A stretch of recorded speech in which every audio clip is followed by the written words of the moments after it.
qua a Rosolina Mare con Michele Grossato, presidente della Proloco, e naturalmente gli chiediamo cosa si devono aspettare i turisti in questa Rosolina, che come sempre è il punto di riferimento del nostro turismo polesano.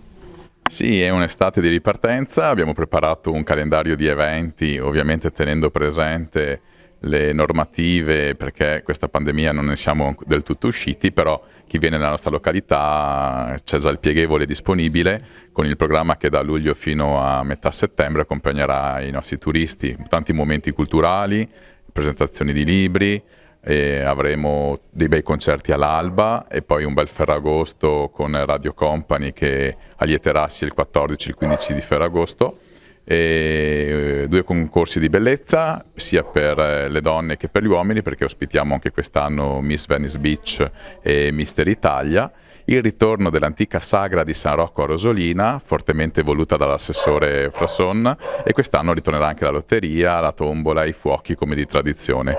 E vi aspettiamo qui a Rosolina Mare. Ecco, dietro di lei vediamo una locandina speciale che è questa produzione strappolesana di questo nutriamento. Quindi 3 giorni. Domani si parte alla grande perché apriamo proprio domani la stagione qui a Rosolina Mare con 1 a 3 giorni. Dove verrà presentato il Nutriamen direttamente dalla Taliant Pictures, anche perché è rimasto negli archivi un po' nascosto perché non erano in grado di proiettarlo. Per venerdì, sabato e domenica qui in Arena del Centro Congressi ci sarà venerdì e domani la premiere, e poi sabato 2 proiezioni, domenica una proiezione per le persone che arriveranno, e così potranno vedere questo must tutti made in Polesine.